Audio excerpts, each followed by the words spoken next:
Bienvenue dans ce nouveau journal. Madame, Monsieur, bonjour. Voyons ensemble tout de suite le sommaire. Une visite en Côte d'Ivoire pour renforcer davantage les relations entre le Sénat français et la Chambre haute du Parlement ivoirien. Le président du Sénat français, Gérard Larcher, a été reçu hier par le président de la République, Alassane Ouattara. Leurs échanges se sont déroulés au palais de la présidence dans la commune du Plateau. Toujours en Côte d'Ivoire, cette importante quantité de drogue saisie récemment par des éléments de la police de Beaunois dans la région sud du pays. 212 blocs de cannabis étaient transportés dans un véhicule. Les occupants de la voiture se sont échappés. Enfin, un premier cas de coronavirus enregistré en Égypte. Le malade a été placé en quarantaine. Tout d'abord, direction le palais de la présidence dans la commune du Plateau. Le président de la République, Alassane Ouattara, a dirigé aujourd'hui en Conseil des ministres. Vous aurez plus de détails dans nos prochaines éditions. Autre activité du chef de l'État, le président de la République, Alassane Ouattara, a reçu hier le président du Sénat français. Pendant leurs échanges, Gérard Larcher a affirmé la volonté de l'institution qu'il dirige de renforcer ses relations avec le Sénat ivoirien. Cette audience s'est déroulée au palais de la présidence dans la commune du Plateau. Les explications, Jérôme Kofi Abola.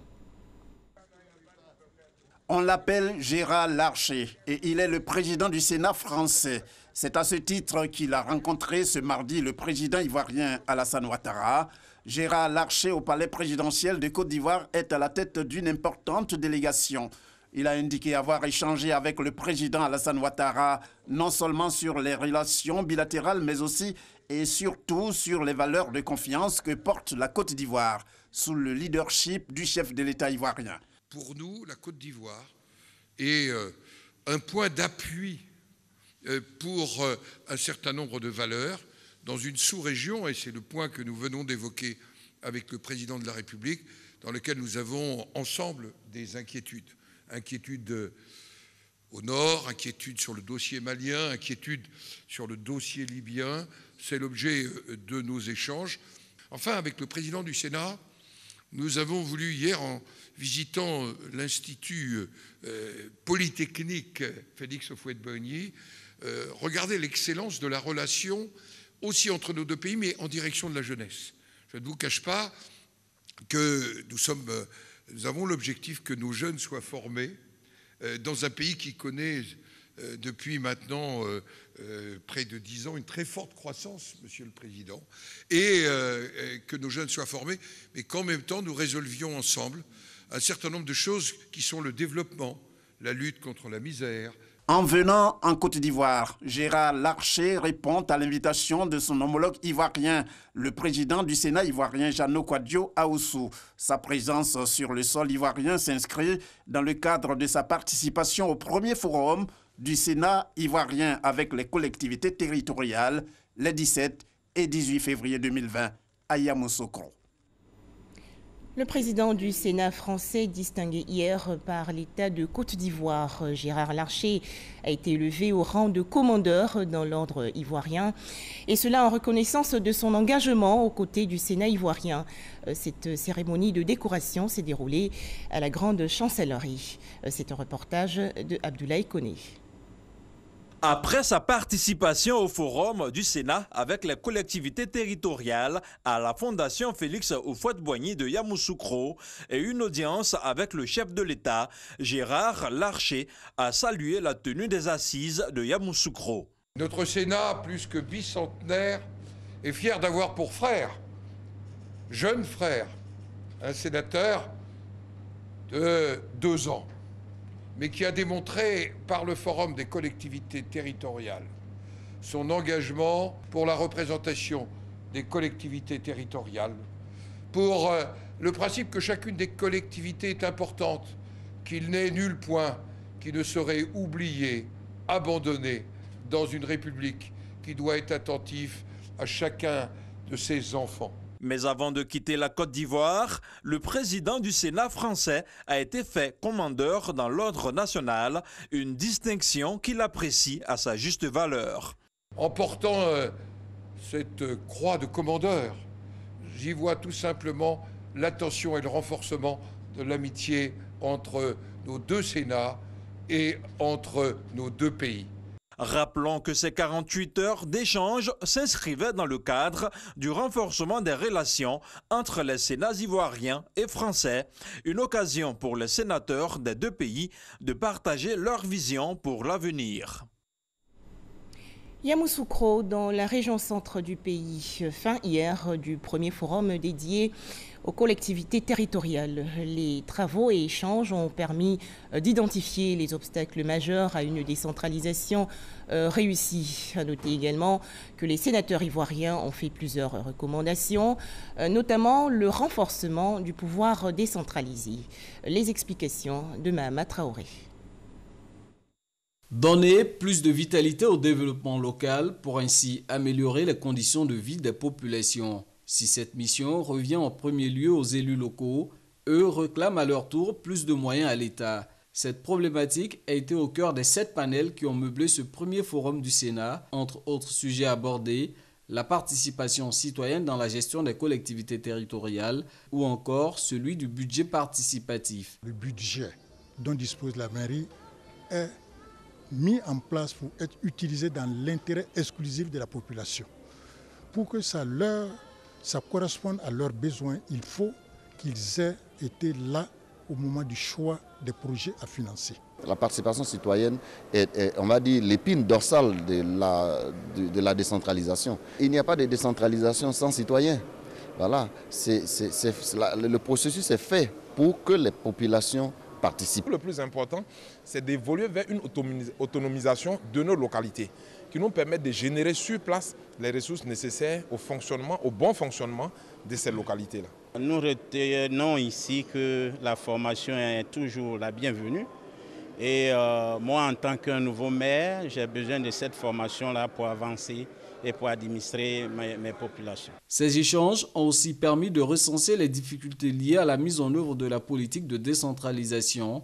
Les élus locaux mettent notamment en cause l'effectivité du transfert des compétences de l'État aux collectivités territoriales et le manque d'autonomie financière de celles-ci. Sur tous ces points, les participants ont proposé des solutions à la deuxième chambre du Parlement qui promet de s'activer. Sur la base de tout ce qui a été dit et entendu ici durant ces 48 heures, il y a lieu d'initier des propositions de loi visant non seulement le toilettage des textes en vigueur, mais aussi le renforcement du dispositif légal en la matière. Il s'agit là de la priorité majeure de notre institution pour la session ordinaire qui s'ouvrira le 10 avril 2020. Plus de 300 participants ont pris part à ce premier forum du Sénat avec les collectivités territoriales. Un tout autre sujet à présent, les salaires des travailleurs, la dette publique et autres projets visant à améliorer les conditions de vie des populations. Toutes ces charges sont incluses dans le budget de l'État. En Côte d'Ivoire, dans le domaine des finances publiques, on est passé du budget de moyens au budget programme en 2020. Mais pourquoi un tel changement? Quelle est la particularité du budget programme? Les explications tout de suite de Mahama Traoré. Fin novembre 2019, devant les députés, début décembre, face aux sénateurs. Pour la première fois, les ministres sont allés présenter et défendre le projet de budget de leur département pour l'année 2020. Durant les séances, ils sont questionnés par les parlementaires sur l'utilisation de chaque centime à dépenser ou à mobiliser. Jusqu'en 2018, cet exercice qui consiste à faire adopter le projet de loi de finances portant budget de l'État devant le Parlement était uniquement dévolu au ministre chargé du budget. Il implique désormais tous les membres du gouvernement en raison d'une réforme majeure des finances publiques, celle instituant le budget programme en lieu et place du budget de moyens. Le budget programme, c'est le budget axé sur les résultats. On l'appelle également budget par objectif. Il se programme de façon pluriannuelle, mais il s'exécute de façon annuelle. On cherche pour chaque ligne budgétaire à l'identifier à un programme, à l'identifier à un objectif, à l'identifier à un impact. Ça voudrait dire que chaque 5 francs que l'on dépense, on doit savoir que ce franc aura un impact sur la vie des Ivoiriens. L'instauration du budget programme est une exigence de l'UEMOA, Union économique et monétaire ouest-africaine.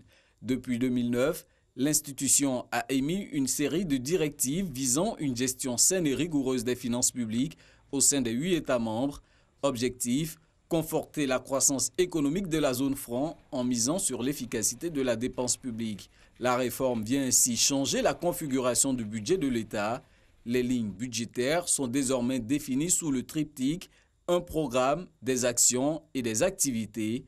Au ministère des Transports, par exemple, un programme pourrait s'intituler « Transport terrestre ». L'une des actions qui découle de ce programme sera le renforcement de la sécurité routière et ferroviaire. Acquérir des panneaux routiers s'impose comme l'une des activités à mener pour réaliser ce programme. C'est la Direction générale du budget et des finances qui a piloté le processus de basculement. Pour chaque activité, il y a un montant qui est prévu, il y a des résultats attendus qui sont prévus, il y a des objectifs qui sont assignés donc à chaque programme et à chaque activité, et des indicateurs de performance sont définis. À la fin de chaque exercice budgétaire, le budget programme impose aux gestionnaires de deniers publics le principe de la redevabilité. Les règles du budget programme prévoient que ce sont les ministères eux-mêmes qui, en fin de gestion, produiront des rapports de performance pour s'auto-évaluer. Les 10 rapports de performance seront analysés par la Cour des comptes, qui fera des recommandations au Parlement. Innovation aussi au niveau du rôle des acteurs. Le ministre chargé du budget n'est plus le seul ordonnateur des dépenses publiques. Tel que conçu, le budget programme permet à chaque ministre ou président d'institution d'engager des fonds publics pour couvrir une charge prévue par le budget de l'État. Ce n'est pas tout.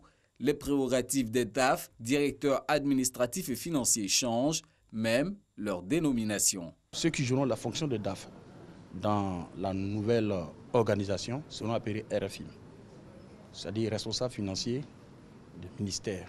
Nous coordonnons les activités des responsables de programme qui seront dorénavant chargés d'exécuter le budget et aussi d'atteindre les résultats qu'on leur a assignés. Avec autant d'innovations, doit-on considérer le budget programme comme une panacée en matière de gestion des finances publiques? L'un des défis majeurs, ce serait le choix des objectifs et la définition des indicateurs de performance pour pouvoir apprécier justement le niveau de réalisation des objectifs. Mettre un objectif comme renforcer les compétences du personnel. Je veux dire, dans quel domaine? À quel niveau, je dirais, des opérations effectuées par l'administration? Tout cela, vraiment, pour dire que c'est vraiment ce challenge-là qu'auront, je dirais, nos administrations. Le financement du budget de l'État nécessite la mobilisation de ressources auprès des bailleurs de fonds et sur les marchés de capitaux. Alors, quelle sera la valeur ajoutée du budget programme? Lorsque vous vous dotez d'un budget programme, vous renforcez la qualité de cette gestion macroéconomique. C'est davantage de transparence, c'est davantage de performance, mais c'est aussi beaucoup de redevabilité. Donc, lorsque vous faites la preuve de cette qualité de votre gestion, alors les uns et les autres sont enclins à vous prêter sans difficulté parce qu'ils savent que votre capacité à rembourser, compte tenu de la qualité de votre gestion, est établie. Entré en vigueur le 1er janvier 2020, le premier budget programme s'équilibre en recettes et en dépenses à hauteur de 8 061 milliards de francs CFA. Il est composé de 35 dotations et 149 programmes budgétaires logés au sein des institutions et des ministères. Toujours en Côte d'Ivoire, ces entreprises de construction ont été récompensées le 17 février dernier. Il s'agit des 2e et 3e lauréats du prix national d'excellence édition 2019. Une cérémonie en présence du ministre de la Construction, du Logement et de l'Urbanisme, Bruno Koné. On fait le point avec Nadia Edjar et Cheikh Koné. 1 500 000 et 1 million de francs CFA. Les montants reçus respectivement par chacun des 2e et 3e lauréats du prix national d'excellence secteur construction. Au nombre de 4, ils ont été classés dans les catégories meilleurs promoteurs immobiliers pour les uns et meilleurs syndicats de copropriété pour les autres. C'est avec beaucoup de reconnaissance que nous recevons ces prix. nous vous réaffirmons notre détermination et notre engagement à œuvrer pour la livraison de logements construits selon les règles de l'art et dans les délais requis. Nous prenons un engagement ferme d'embellir nos cités, d'y favoriser la culture du vivre ensemble et de veiller à l'application effective des règles de copropriété. Avec environ 800 logements à leur actif, les deuxième et troisième meilleurs promoteurs ont un rôle à jouer pour la réduction du déficit en logement. Ce qui a été fait est bien, mais nous pensons que la demande sur le marché commande que nous produisions en masse. Quelques centaines, c'est bien, mais nous vous encourageons à aller vers quelques dizaines de milliers de logements. S'adressant au syndicat de copropriété, le ministre de tutelle a sensibilisé sur la bonne gestion des parties communes d'habitation. Il faut que nous nous organisions partout pour gérer ensemble les parties qui nous sont communes. Payer pour les charges communes est une obligation. Et j'invite les lauréats d'aujourd'hui à se montrer un exemple. Rappelons que les premiers des deux catégories dans le secteur de la construction, à savoir meilleurs promoteurs immobiliers et meilleurs syndicats de copropriété, ont reçu leur récompense des mains du chef de l'État. Le prix national de l'excellence est à sa 7e édition depuis 2013 et se tient tous les 6 août. Dans l'actualité nationale également, ce partenariat pour sécuriser les cotisations des clients de la Caisse nationale d'assurance maladie, la CNAM. Le document a été signé récemment au terme de plusieurs séances de travail entre la Caisse des dépôts et consignations de Côte d'Ivoire, la CDCCI et la Caisse nationale d'assurance maladie, la CNAM. On fait le point avec Francis Boiffaut. Après la Caisse nationale de prévoyance sociale CNPS, la Caisse générale de retraite des agents de l'État CGRAE, la Caisse des dépôts et consignations de Côte d'Ivoire signe un partenariat avec la Caisse nationale d'assurance maladie de Côte d'Ivoire, CNAM. Et nous avons, pour mission de gérer, de sécuriser, disons, les ressources publiques et privées. Donc à cette occasion, la Caisse nationale d'assurance maladie a fait confiance à la Caisse des dépôts et consignations en lui confiant une partie de ses ressources pour gestion. Je pense que ce partenariat devra être bénéfique pour l'ensemble des Ivoiriens. Parce que la Caisse des dépôts et de consignation est une institution qui relève d'une vision de plus haute autorité de notre pays en termes de placement, n'est-ce pas, de nos ressources. Ça a été un plaisir pour nous de pouvoir apporter notre contribution pour participer, n'est-ce pas, au développement de la Caisse de dépôt et de consignation qui a des grandes missions d'investissement par rapport à notre pays. La Caisse des dépôts et consignations de Côte d'Ivoire centralise, en plus des cotisations de retraite, les fonds des clients des notaires, les divers cautionnements et consignations. C'est une structure publique. Elle a été créée en juin 2018. La couverture maladie universelle au centre d'une session de formation et d'information. 40 mutuelles sociales ont participé aux travaux qui se sont déroulés dans la commune du Plateau. Rencontre initiée par l'Alliance des mutuelles sociales de Côte d'Ivoire, l'AMSCI. Autre actualité nationale, une importante quantité de drogue a été saisie récemment par des éléments de la police de Beaunois dans la région sud du pays. Il s'agit de 212 blocs de cannabis transportés dans un véhicule. Les occupants de la voiture ont pris la fuite. Les détails à Boussanogo. 212 blocs, estimés à 106 kg de cannabis, sont découverts dans ce véhicule, dans la localité de Joal, entre Samo et Beaunois, par les hommes du commissaire Koulibaly Karna Segamadi. C'est aux environs de 5 h du matin, le vendredi dernier, que les éléments du commissariat de Beaunois, de patrouille à Samo, ont pris en chasse un véhicule particulier suspect, de couleur jaune, à bord duquel se trouvaient 2 individus qui, à la vue de la patrouille, ont pris la fuite, abandonnant leur véhicule. Transporté et fouillé à corps, il a été découvert dans les différents balles une grande quantité de cannabis, soit 212 blocs, estimés à 106 kg. Je profite de l'occasion pour appeler la population vraiment à nous aider, donner des informations de première phase. Et avec ces informations, on fera des rapprochements, des découpages. Et je suis convaincu que l'insécurité encore va beaucoup diminuer. Les recherches sont en cours pour retrouver les présumés propriétaires du véhicule. À présent, cette campagne de sensibilisation à l'endroit des acteurs du système judiciaire ivoirien, notamment l'Ordre des avocats, la police nationale et autres responsables des organisations de la société civile. Objectif, mieux faire connaître la Cour de justice de la communauté économique des États de l'Afrique de l'Ouest. Une délégation de cette institution séjourne actuellement à Abidjan. La Cour de justice de la communauté économique des États de l'Afrique de l'Ouest se rapproche davantage des populations. Les représentants de l'organe judiciaire régional sensibilisent les acteurs du système judiciaire et juridique afin de leur faire connaître les compétences de la Cour et les recours qu'elle offre aux citoyens, particulièrement en matière de droits de l'homme. La Cour appartient au peuple. Il s'agit bien de la CEDEAO des peuples. Donc il était nécessaire pour nous de venir vers le peuple pour faire connaître la Cour, afin que le peuple puisse savoir comment la saisir, comment faire valoir leurs droits. En cas de violation de leurs droits, les populations peuvent se saisir de la Cour. La Côte d'Ivoire, pays des droits, se réjouit donc de cette initiative et la tenue de cette campagne de sensibilisation.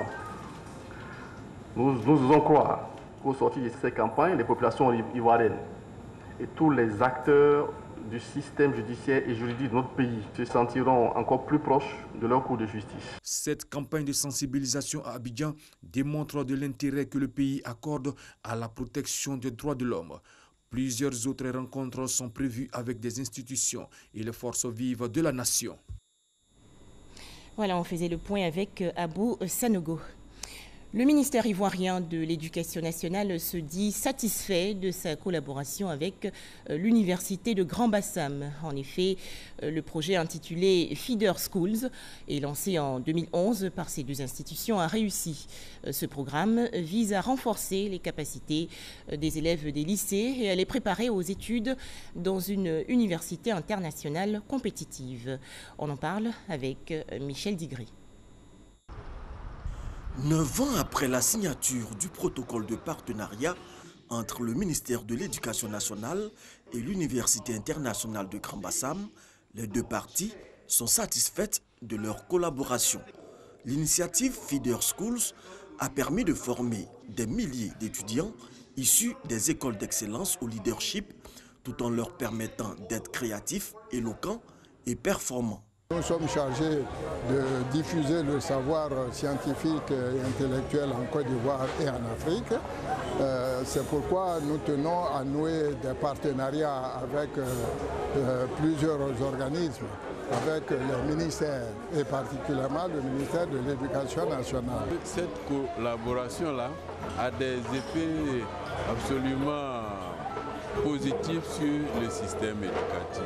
Savoir pour un enfant, savoir que s'il travaille bien, il y a toutes ces offres-là de sorties qui s'offrent à lui. C'est quelque chose qui les maintient dans le bon droit, le droit chemin et qui peut les citer à travailler davantage. Dans le cadre de ce partenariat, plusieurs proviseurs et conseillers d'orientation de lycées d'excellence ont séjourné en 2012 aux États-Unis où ils ont pu s'imprégner du système éducatif américain. Il s'est fait connaître avec le groupe 113 dans les années 90 en France. Le rappeur Mokobé se lance aujourd'hui dans le social. En effet, Mokobé fait des dons de matériel informatique aux élèves dans différents établissements scolaires. Pas comme Didi et Franck Quadio. L'artiste-chanteur malien Mokobé, désigné ambassadeur senior pour l'Afrique d'une société de produits de mobilité multimédia installée à Abidjan depuis 3 ans.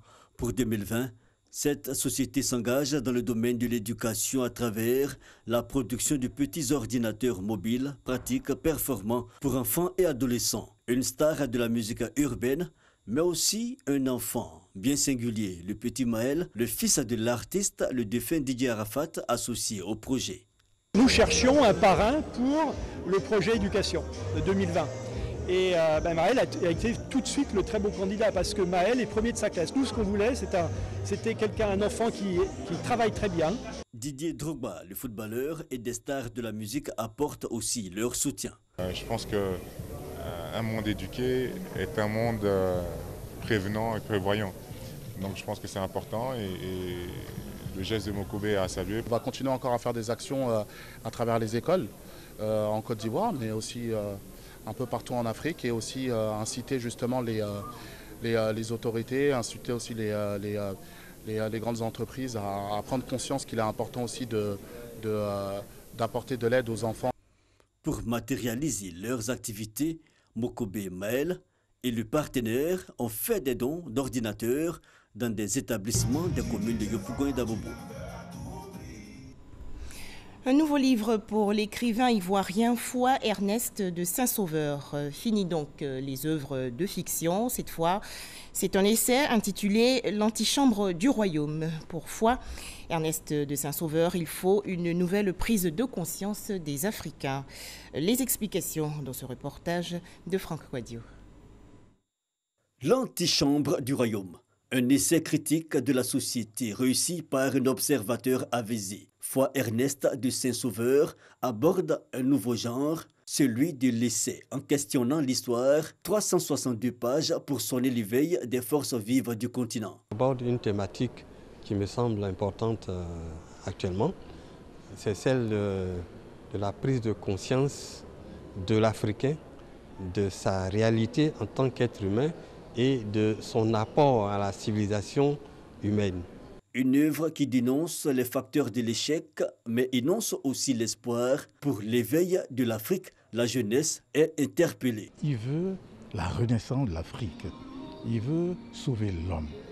Pour sauver l'homme, il faut prendre l'enfant d'aujourd'hui, le former, l'éduquer, l'instruire, le barder de valeurs, qu'il vive au quotidien pour que Dieu gagne, pour que l'Afrique gagne. Une jeunesse qui doit agir, mais aussi un appel à l'action de tous. Le parrain est le ministre de la Culture et de la Francophonie, Maurice Banama, qui situe les responsabilités. L'Afrique n'est pas que détruite par l'immigration clandestine et les centaines de morts dans la Méditerranée et de ceux qui meurent dans le Sahel. L'Afrique est détruite aujourd'hui par les réseaux sociaux, ces moyens de communication mis à notre main. Qu'est-ce que nous en faisons? Détruire l'autre. Toute la question de l'homme est là, la formation. Le royaume est là. Il n'y a pas que le politique qui détruit le royaume. Foi Ernest de Saint-Sauveur, romancier, novelliste, ancien président de l'Association des écrivains de Côte d'Ivoire, après cet essai entend demeurer dans la dynamique, interpeller la conscience collective. Le Togo se prépare à la présidentielle du 22 février prochain. 7 candidats en lice, dont le président sortant Faure Gnassingbé au pouvoir depuis 2005. À noter que les populations attendent beaucoup de ce scrutin. Sidonie Davila. Du prochain président qui sera élu le 22 février prochain, les populations togolaises attendent beaucoup. Ce que nous attendons est bien simple. L'état de droit d'abord. Et le deuxième registre, le développement socio-économique, ce qu'on appelle aujourd'hui au niveau international le développement humain. Ebé est un quartier de la capitale où les besoins sont importants. Kodjo Kasegme, titulaire d'un bac G2 depuis 2008, rêve d'un avenir meilleur. Le président qui va venir dans ce pays en 2020, il n'a qu'à s'occuper majoritairement de la jeunesse togolaise. Parce que la jeunesse togolaise souffre trop. Après les autres plans, l'agriculture. Pour développer un pays à ce 21e siècle, c'est l'agriculture. Ici au Togo, les préoccupations sont partagées. Elles vont d'un développement social à un développement économique, voire des infrastructures.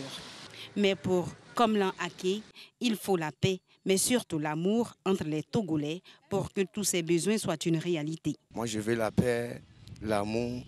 Et voilà notre goudron. Moi, je veux qu'on a qu'à bien arranger le goudron qui sont dans le village en allant à Tchévier, à Goué, Palmé, tout ça. Donc, c'est ça que moi, je veux qu'on a qu'à changer.